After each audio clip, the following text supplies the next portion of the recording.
Right now on WHAS 11 News at 5, we begin with a fire that raged through a Nulu apartment complex this morning, forcing almost 40 households to find a new place to live. You are taking a look from our Sky 11 drone of the Louisville fire crews battling that fire at 310 Nulu. High-powered hoses shooting water from all angles of that building. You see it here. More than 100 firefighters were called to the scene, all working together, desperately trying to extinguish those flames. Well, crews have been on scene all day, monitoring the hot spots and investigating the cause. It's our top story tonight at 5. I'm Shay McAllister. And I'm Doug Profit, and we are glad to report tonight nobody was hurt, and that includes firefighters. Smoke from the fire, though, filled the Louisville skyline this morning, making its way across the Ohio River and right into southern Indiana. Here's what we know, the latest headlines about this huge blaze at Jefferson Street in Hancock, just east of downtown. The call went out at about 6:10 this morning before sunrise. Close to 100 firefighters were on the scene. And when they got there, the fire was visible coming out of the eaves of the apartment building. No injuries reported again, but several people were helped out of the complex. 37 apartment units were occupied. The Louisville Fire Chief Brian O'Neill explains why the fire was so difficult to put out. So what that tells us is that it was in the void spaces. So if fire is, of course, in a living area, you're going to get an alarm. If it's in an evacuation space, you're going to get sprinklers. But if it's in a void space, it's going to run through the walls, through the floors, and it's going to be difficult to get a hold of. WHAS 11 reporter Jose Alonso and photojournalist Jessica Farley have spent the day out there at the scene. They join us live there right now. Jose, what do the firefighters believe contributed to the spread of this fire?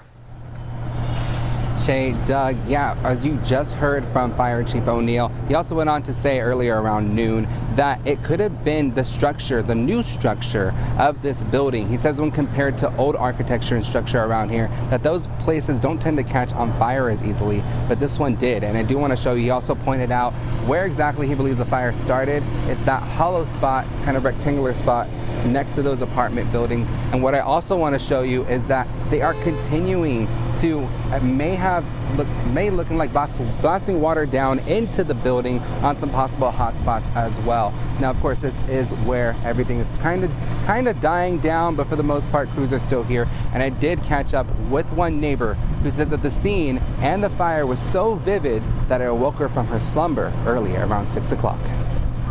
Emma Litton says she took these pictures around 6 this morning. They speak for themselves, as you can see the roaring flames bursting out of the rooftop when firefighters counter from the fire truck ladders. She says it was quite the scene as first responders rushed with multiple teams in an attempt to get the fire under control as soon as possible. Around noon, we saw firefighters continuing to douse the entire building, so much that water could be seen pouring out of an upper floor apartment. The sirens, they were screaming so loud until I knew it was something, you know. It was so intense. Everything was intense. And then when I walk outside and I saw this building engulfed with flames. As you can see through Skycam 11, firefighters were still pouring water through the top of the building and making sure everyone keeps a safe distance. Officials told us they fear the building is still in danger of collapsing in on itself, as multiple floors have already fallen on each other, making the entire structure as a complete loss and displacing residents who lived in these 37 units. And going back to what's going on, the American Red Cross is also out here. They were helping everybody who was displaced in all of those 34 occupied units. They did gather them all at the recreation center, and they said they're working with the members of the apartment complex as well to make sure that any of them that have been displaced can go into units that are vacant. If not, the Red Cross says they're going to be stepping in to help everybody there. And LFD did also go on to tell us that arson is investigating this fire. In Louisville, Jose Alonso, WHAS 11 on your side. Jose, thank you very much. Reporting live there from Hancock and Jefferson tonight. Now to another fire, this one in southern Indiana. Police in Memphis, Indiana are investigating what they said was they were called in as a house explosion overnight. The Tri-Township Fire and Rescue Fire Department says shortly after midnight they were called to a home on Pinta Place in Memphis. That's just a few miles north of Sellersburg. Initial reports said people nearby heard a loud explosion. Well, when fire crews got there, they found the home engulfed in flames, with 2 homes nearby also impacted with the heat and the fire. This is video of the home after the fire was extinguished. As you can see, it is severely damaged. Firefighters say nobody was hurt. During a wellness check Sunday night, LMPD officers found a young adult shot and killed in her home. Just before 11 last night, officers were called to a home on Sidney Renee Way, right near Valley Station. When they got there, they found 21-year-old Kylie Miller dead from a gunshot wound.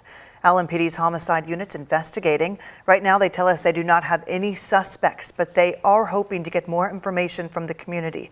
If you have any information to share, you can report it anonymously at 574-LMPD. Also happening right now, local detectives are part of a double murder investigation happening in Florida. One of the men who died there is from Shepherdsville. According to the sheriff's office, Wesley Barber was visiting James Barber Sr. and James Barber Jr. at a home in Largo, Florida. Largo is less than 30 minutes west of Tampa. Deputies say they were called for a welfare check Friday morning. When they got there, they found Wesley and James Sr. both dead. They had been shot multiple times. Police say surveillance camera audio captured the murderer, identified as James Jr., as a suspect. James Jr. has now been charged with 2 counts of first-degree murder. We have an update here tonight. 1 person is dead. 5 more people are hurt after a shooting at a Waffle House on the southwest side of Indianapolis. It happened just after midnight last night. According to police in Indianapolis, 2 groups of people got into a fight. A woman died from her injuries at the hospital. Our sister station in Indianapolis, WTHR TV, reports another victim is in critical condition. The other victims are expected to survive. Investigators are searching for witnesses right now. They say a lot of people were at the Waffle House when the shooting happened, but most left before the police got there. Just into the newsroom, a Jefferson County grand jury has returned an indictment against this woman. This is Jamara Curitan. Her charges are in connection with a series of home invasions in Louisville from late last year until early January. In one of those cases, Curitan is accused of breaking into a home on Ridge Lake Drive. Police say she hit the 82-year-old homeowner on the head as the victim tried to get away. She then stole a wallet, cash, and a phone. Curitan is scheduled to be in court on February 26. New at 5, more police officers are wearing body cameras than ever before. In 2023, 265 police departments in our country adopted the technology as part of a federal grant program. And St. Matthews, right here in Louisville, is one of them. WHAS11's Ian Hardwitt sat down with the chief today to learn more about the program and how the cameras work. You know, they say a picture's worth 1,000 words, video's probably worth 1,000,000. Since February 1st, body cams capture those millions at St. Matthews Police Department.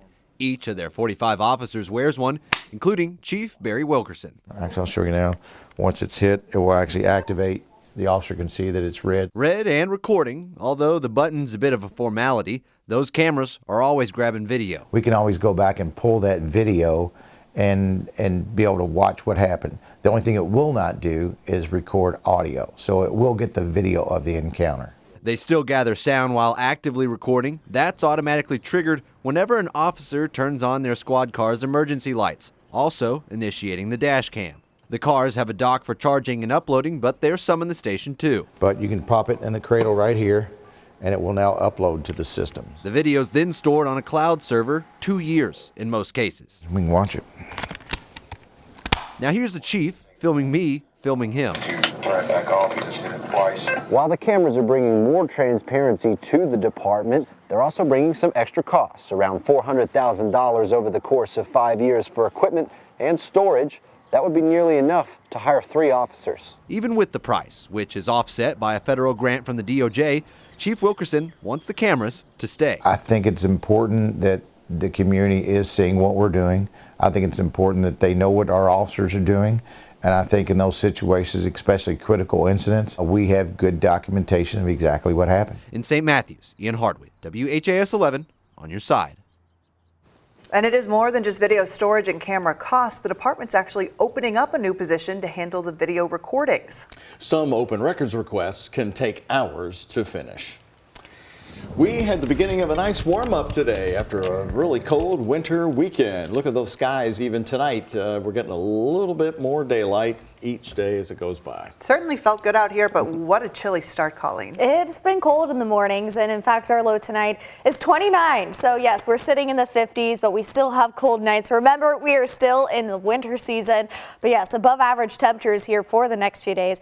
In fact, really nice day to spend outside. Look at the crystal blue skies, that plane flying over downtown Louisville.